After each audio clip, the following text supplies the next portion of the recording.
और जिहाद की बात भी कभी कब आ जाती है? जिहाद की बात तब आ जाती है जबकि सारे मन के अंदर स्वच्छ विचार होने के बाद भी, अगर उस प्रकार से काम करने की कोशिश करने के बाद भी अगर कोई वो समझता नहीं है, वो नहीं करता है, तो कहा जाता है को आपको अगर शक्ति का उपयोग करने का है तो वो करना चाहिए। और वो सिर्फ कुरान शरीफ के अंदर नहीं है, वो महाभारत के अंदर जो गीता का जो भाग है उसके अंदर भी श्री कृष्ण की अर्जुन को भी जिहाद की बात ही कहते हैं।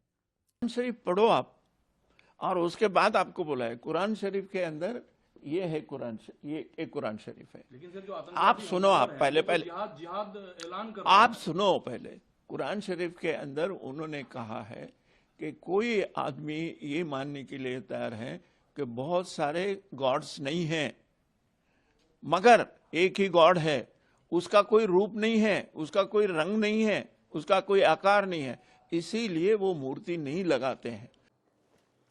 नमस्ते, मैं हूं संजय दीक्षित और आप देख रहे हैं दी जयपुर डायलॉग्स।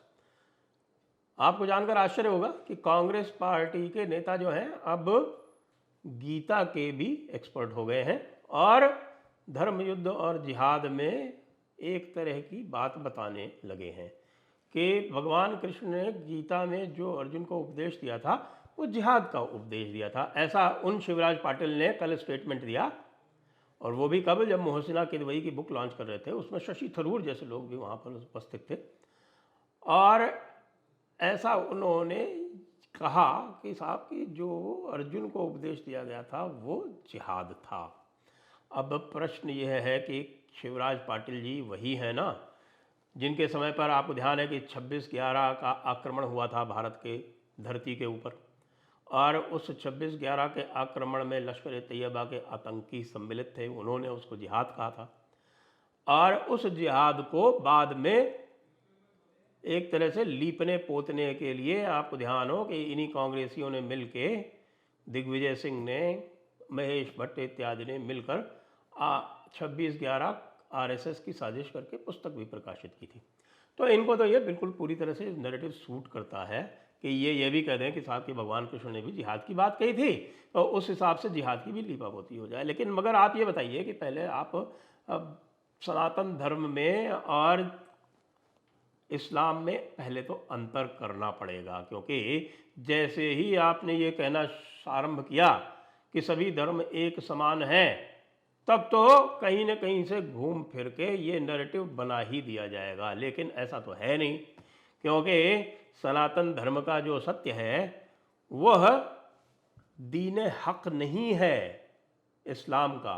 इस्लाम जिसको हक कहता है, यानी हक का मतलब सत्य, और दीन हक यानी सत्य का जो दीन है वह एक नहीं है। क्यों? आपको फिर से याद दिला दूं, कई बार मैं आपको याद दिला चुका हूं कि हिदाया क्या कहती है?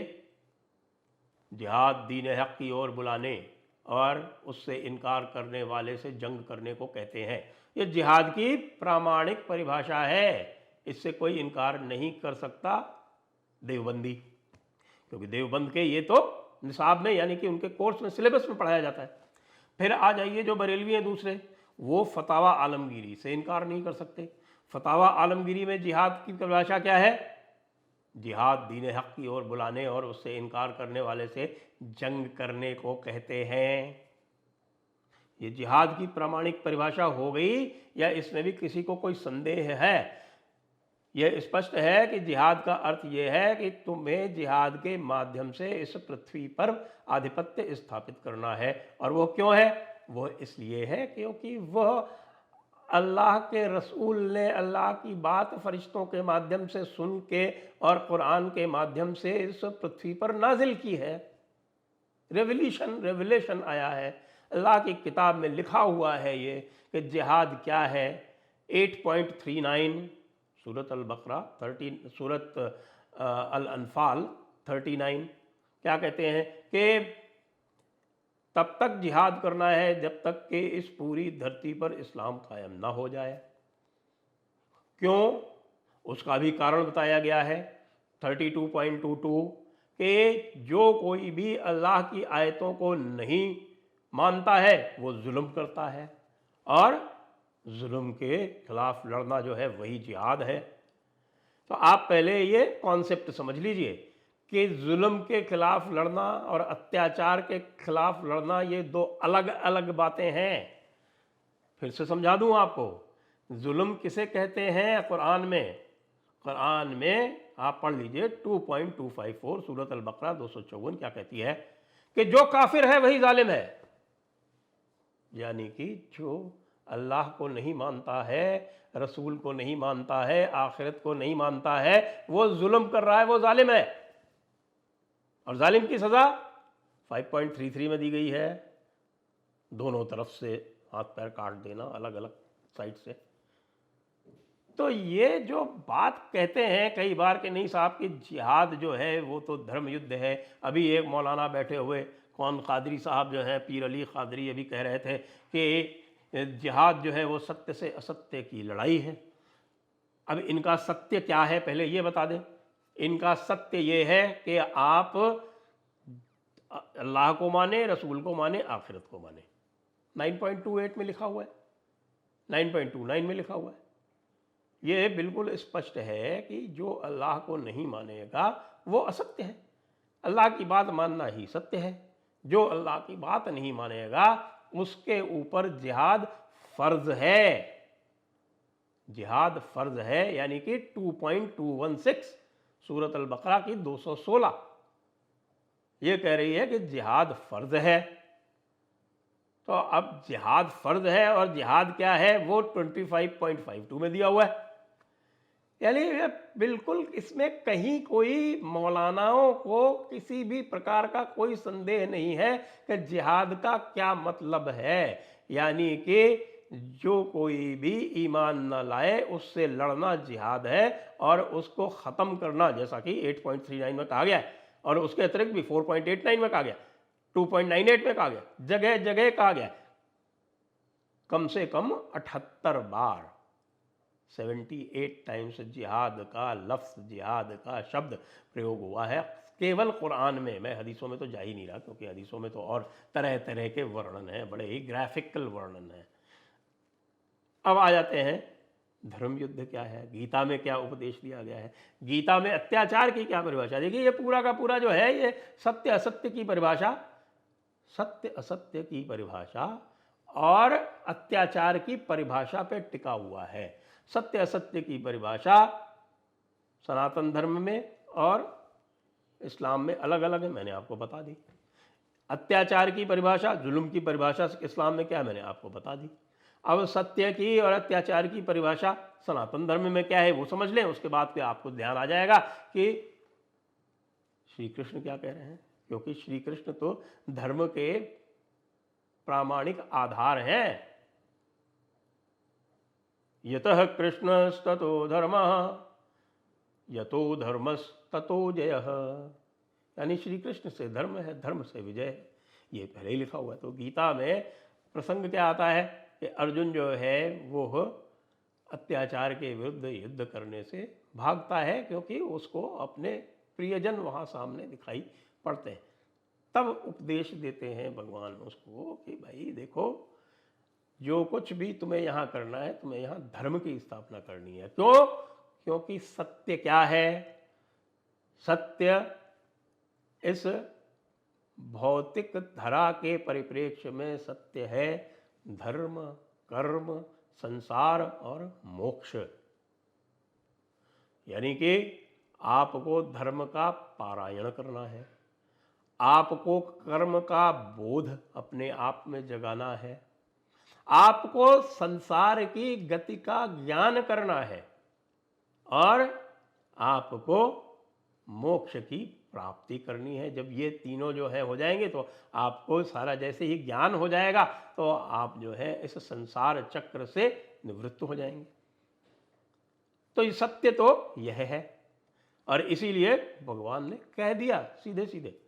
और यहाँ पर यह भी है कि जैसे आपने यह कहा ना कि साहब जिहाद है का फर्ज है, यहाँ तो वो उनको, अर्जुन को बता रहे हैं कि ये तुम्हारा कर्म है, प्रत्येक वृत्ति का कर्म है, वो कर्म उसकी प्रवृत्ति के अनुसार है। अथ चेत्त्वमिमं धर्म्यं संग्रामं न करिष्यसि ततः स्वधर्मं कीर्तिं च हित्वा पापम वाप्स्यसि।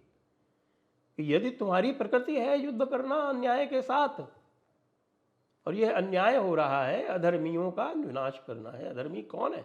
वो अत्याचार कर रहे हैं। वो जो प्रकृति है उसके गुण के विरुद्ध, जो न्याय है उसके विरुद्ध जा रहे हैं, इसलिए वो अत्याचारी हैं। वो इसलिए अत्याचारी नहीं है कि उन्होंने कृष्ण को मानने से इनकार कर दिया है, कि वो मुनकिर हो गए हैं, इसलिए अत्याचार नहीं होता। इस्लाम में तो जो मुनकिर हो गया वो जालिम हो गया। तो अब इसीलिए भगवान फिर आगे जब कहते हैं, आप तो आगे के मैं आपको 3 श्लोक सुना देता हूँ, बिल्कुल स्पष्ट हो जाएगा। हतो वा प्राप्स्यसि स्वर्गम जित्वा वा भोक्ष्यसे महीम तस्माद् उत्तिष्ठ कौन्तेय युद्धाय कृत निश्चयः। सुख दुखे समे कृत्वा लाभालाभौ जया जयो ततो युद्धाय युज्यस्व नैनम पापम वाप्स्यसि। समबुद्धि, यानी कि आपको इसमें किसी भी प्रकार का मोह नहीं लाना है। आप अपने को कर्तव्य समझकर करें, कर्म बोध लाएं, क्रिया और कर्म में अंतर कर लें।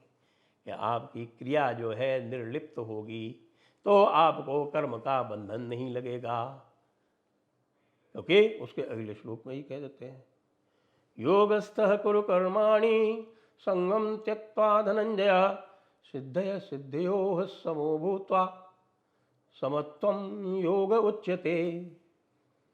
कि योग में स्थित होकर कर्म करो, योग में स्थित कर कर्म करो और समबुद्धि से कर्म करो। समबुद्धि से कर्म करोगे तो तुम्हें किसी भी प्रकार की इसमें लिप्तता नहीं होगी, और जब लिप्तता नहीं होगी तो कर्म बंधन नहीं होगा। कर्म बंधन नहीं होगा तो तुम्हारे किए हुए कर्म जो है वो तुमको बांधेंगे नहीं और तुम मोक्ष की ओर स्वतः प्रवृत्त हो जाओगे। संसार क्या है? संसार एक चक्र है। संसार का मतलब ही यही है, संसरति इति संसारः। तो जब इस संसार चक्र की गति को समझ लोगे, ज्ञान हो जाएगा। इसीलिए आगे फिर आप देखेंगे ज्ञान योग, ज्ञान विज्ञान योग इत्यादि करते करते सब पूरे जब है वो कह देते हैं कि तुमको गुह्यतम ज्ञान दे दिया है। तब भगवान जाके फिर भी उसके बाद अर्जुन को कहते हैं कि यथेच्छसि तथा कुरु। इस्लाम की तरह नहीं है भैया। इस्लाम में तो आखिरत है, फाइनाइट टाइम का कॉन्सेप्ट है, वहाँ संसार का चक्र है, वहाँ सत्य और असत्य जो है वो एक बिल्कुल ऑब्जेक्टिव क्राइटेरियन से है। यहाँ की तरह मनमाना नहीं है, अरे भाई हमारी बात नहीं मानी तो तू झूठा, तू जालिम, हम तेरा कत्ल करने के लिए हमारे को हक मिल गया। जिहाद तो बर्बरता है और धर्म युद्ध महानता है। जब तक ये नहीं समझोगे शिवराज पाटिल, जब तक ये नहीं समझोगे कांग्रेसियों, राहुल गांधियों, तब तक तुम कभी भगवान कृष्ण और गीता की बात भी मत करना। और बात करनी है तो मेरे समक्ष आ जाना। फिर अंत में आपको वही बता दे जो भगवान ने अंतिम श्लोक कहा है गीता में। क्या कहा है? क्या कहा है? यत्र योगेश्वरः कृष्णो यत्र पार्थो धनुर्धरः तत्र श्रीर्विजयोर्भूतिर्ध्रुवा नीतिर्मतिर्मम। इसलिए जिहाद हारेगा और अर्जुन जीतेगा।